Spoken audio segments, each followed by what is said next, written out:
बिस्मिल्लाहिर्रहमानिर्रहीम। अस्सलाम वालेकुम। मैं हूँ आयशा और वेलकम करती हूँ आपको आयशा के किचन में।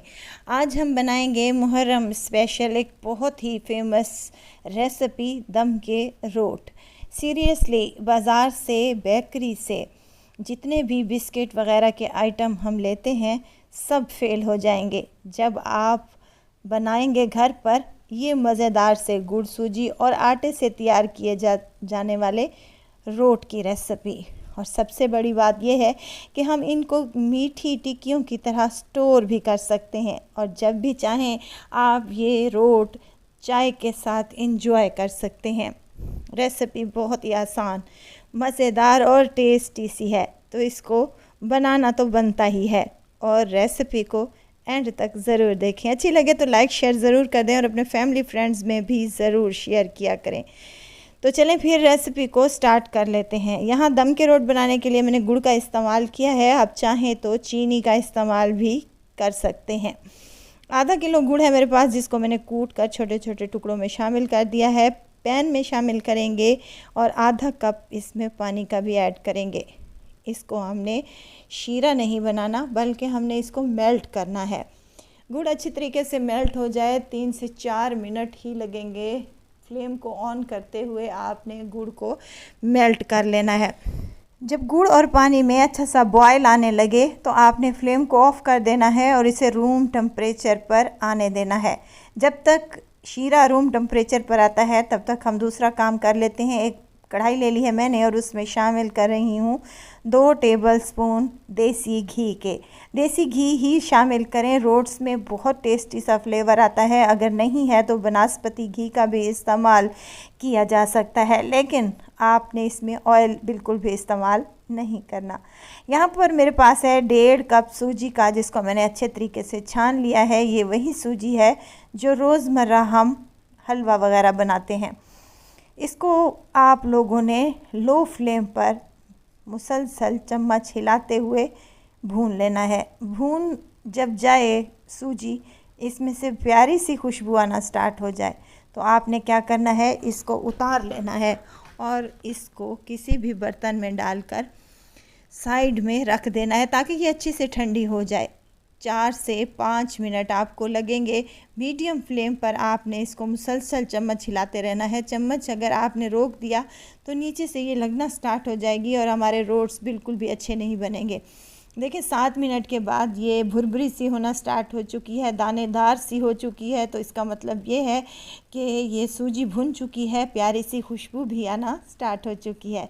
इसको हम एक बर्तन में शामिल करेंगे और इसको फैला कर रख देंगे ताकि ये अच्छे से ठंडी हो जाए। और दूसरी तरफ अगेन हमने कढ़ाई में 2 टेबलस्पून बनास्पति घी या फिर देसी घी के डाल लेने हैं। घी गर्म हो जाए तो आपने इसमें आटा शामिल करना है। आटा यहाँ पर मैं फाइन आटे का इस्तेमाल कर रही हूँ, आप चक्की वाला गंदम का आटा भी इस्तेमाल कर सकते हैं। आप इसकी जगह मैदा भी इस्तेमाल कर सकते हैं। अब आटे को भी हमने अच्छे तरीके से भून लेना है। मीडियम फ्लेम पर आपने 5 से 7 मिनट या जब तक देखें कि अच्छी सी खुशबू आना स्टार्ट हो चुकी है आटे में से और ये देखें ये दानेदार भी हो चुका है, तो इसका मतलब है कि हमारा आटा भुन चुका है, प्यारी सी खुशबू भी आना स्टार्ट हो चुकी है। तो हम इसको जो सूजी हमने भून कर रखी थी वो इसी में ऐड कर देंगे। आटा और सूजी को अच्छे से मिक्स कर लें ताकि ये बेहतरीन सी ठंडी हो जाए और हमारे रोट्स मज़ेदार से बन सकें। दोबारा से पैन को रखना है चूल्हे पर। 1 चम्मच देसी घी का इस्तेमाल करना है और यहाँ पर मेरे पास कुछ ड्राई फ्रूट्स हैं, वो आप इसमें ऐड कर लें। यहाँ नारियल का बुरादा है, ये मैंने घर पर ही तैयार किया है, आप चाहें तो बाज़ार वाला भी इस्तेमाल कर सकते हैं। बादाम है कुछ कटे हुए बारीक से और पिस्ता और काजू है मेरे पास थोड़े थोड़े से, ये भी मैंने इसमें शामिल कर दिए हैं। आपके पास जो भी ड्राई फ्रूट अवेलेबल हो आप वो ऐड कर सकते हैं या आप ड्राई फ्रूट के बग़ैर भी इसको बना सकते हैं, बड़े ही टेस्टी बनेंगे। अगर ड्राई फ्रूट डालेंगे तो और ज़्यादा टेस्टी और हेल्दी बनेंगे।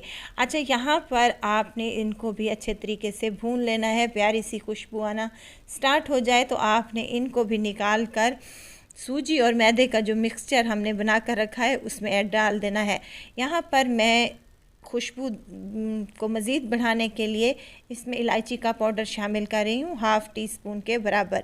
अच्छा, ये भी भुन गए हैं, मज़ेदार सी खुशबू आना स्टार्ट हो चुकी है, तो हमने इसको भी सूजी और मैदे के मिक्सचर में शामिल कर दिया है। ये अच्छे तरीके से ठंडे हो जाए, रूम टेम्परेचर पर आ जाएं। गर्मियां हैं तो थोड़ा सा देर से होंगे, तो आप लोगों ने क्या करना है, इसको पंखे के नीचे रख लेना है और उसके बाद जो हमने गुड़ का शीरा तैयार किया था उसको थोड़ा थोड़ा करके इसमें ऐड कर लेना है। इसको छान लें क्योंकि गुड़ में अच्छे खासे ज़रात होते हैं और हमारे रोट्स ख़राब ना बने, इसलिए हमने इसको छान लिया है और इसको स्पैचुला की मदद से आपने मिक्स करते जाना है। आपने इस मिक्सचर को थोड़ा सा पतला ही रखना है क्योंकि इसमें सूजी है और सूजी जब फूलती है तो वो अच्छा खासा पानी और मॉइस्चर अब्ज़ॉर्ब कर लेती है।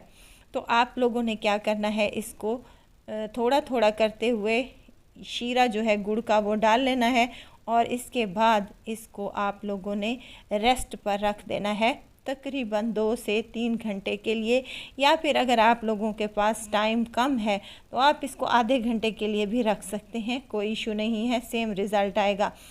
अब आपने इसको अच्छे तरीके से मिक्स करते हुए इसको ढाँप कर रख देना है। वीडियो तो स्टेज पर अगर आप लोगों को ज़रा सी भी अच्छी लग रही हो तो वीडियो को लाइक करें, सब्सक्राइब करें और साथ में बेल आइकन के बटन को भी ज़रूर प्रेस कर दिया करें ताकि मेरे हर नई आने वाली वीडियो आप लोगों तक पहुंचती रहे। ये देखें, थोड़ा सा ये पतला फॉर्म में मैंने इसको गूंद कर रख दिया है तकरीबन 1 घंटे के लिए। काउंटर पर ही छोड़ दें या फिर पंखे के नीचे रख लें आप, कोई इशू नहीं है। 1 घंटे के बाद देखें ये मिक्सचर कुछ थिक सा हो चुका है और इस फॉर्म में आ चुका है। अगर आपको लगे कि आपका जो रोट का बैटर है वो थोड़ा सा पतला रह गया है तो आपने हाफ़ कप मैदे का या फिर आटे का भून कर इसमें दोबारा से ऐड कर लेना है। चलें जी, रोट्स बना लेते हैं। मीडियम साइज़ के बना रही हूँ, आप चाहें तो बड़े छोटे अपनी मर्ज़ी के मुताबिक बना लें। कुछ लोग बड़ी बड़ी रोटियों की तरह बना लेते हैं, लेकिन यहाँ पर मैंने टिक्की से थोड़े से बड़े साइज़ का बनाया है ताकि ये खाने में भी टेस्टी लगे और पकाने में भी मज़ेदार बने। अच्छा, यहाँ इसको डेकोरेट करूँगी। खशखश ली है मैंने, खशखाश जिसे कहते हैं, और यहाँ पर खरबूजे के बीज हैं, ये भी आप लोगों ने इसके प्लेट के ऊपर रख देने हैं और इसके ऊपर आपने रोट को अच्छे तरीके से प्रेस करने के बाद उठा लेना है। और देखें यहाँ पर कितना मज़ेदार ये लग रहा है। टेस्टी तो इतने बनेंगे कि आपको खाकर स्वाद आ जाएगा। अच्छा, तमाम रोट्स मैंने यहाँ पर बना कर रख दिए थे। इस पर आप चाहें तो कटे हुए पिस्ता और बादाम और काजू भी लगाकर रख सकते हैं, ये आपकी मर्ज़ी पर डिपेंड करता है। तमाम रोट्स यहाँ पर रेडी हैं। देखें, लग रहे हैं ना टेस्टी से, लेकिन जब हम इसको फ्राई करेंगे तो और मज़े के लगेंगे। अच्छा, यहाँ देसी घी मैंने लिया है, तवे पर डाल लिया है और उसके बाद एक एक करके तमाम रोट हम इस तवे के ऊपर रख देंगे। मीडियम फ्लेम पर आप लोगों ने इस रोट्स को पका लेना है। एक साइड इसकी अच्छे तरीके से पक जाए तो साइड को एहतियात के साथ आप लोगों ने चेंज कर लेना है। अच्छा, वो वाला जो पार्ट था मेरे से मिस हो गया है, तो आप लोगों ने एक साइड से अच्छा सा कलर आ जाए तो दूसरी साइड से आप लोगों ने अच्छा बेहतरीन सा गोल्डन सा कलर आने तक पका लेना है। और देखें, यहाँ पर बेहतरीन सा कलर आया है और मज़ेदार से हमारे रोट्स बनकर तैयार हो चुके हैं। अच्छा, एक और बात भी आपसे शेयर करती चलूँ, जब आप लोग तवे पर रोट्स डालेंगे तो वो थोड़े से पतले हो जाएंगे, सॉफ्ट बहुत हो जाएंगे, तो आप लोगों ने घबराना नहीं है। आप लोगों ने एहतियात से इसको उलट पलट कर पका लेना है और उसके बाद जब ये ठंडे हो जाएंगे तो बाहर से ये क्रिस्पी और अंदर से सॉफ्ट और मज़ेदार होंगे। देखें, यहाँ पर नीचे से भी कितना ज़बरदस्त सा कलर आया है। तोड़ के भी दिखाती हूँ आपको, कितने मज़े के ये लगेंगे और चाय के साथ तो ये बहुत टेस्टी हो जाएंगे। बेकरी से महंगे महंगे बिस्किट और केक्स लाना भूल जाएंगे जब घर पर आप ये रोस्ट बनाकर तैयार करेंगे। ज़रूर ट्राई कीजिएगा, दुआओं में मुझे ज़रूर याद रखिएगा। खुश रहें, खुशियाँ बाँटें, इजाज़त चाहती हूँ। फिर आऊँगी इंशाल्लाह एक नई और मज़ेदार सी चटपटी रेसिपी के साथ। आयशा को दीजिए इजाज़त, अपना बहुत सारा ख्याल रखिएगा, दुआओं में मुझे याद रखिएगा। अल्लाह हाफिज़।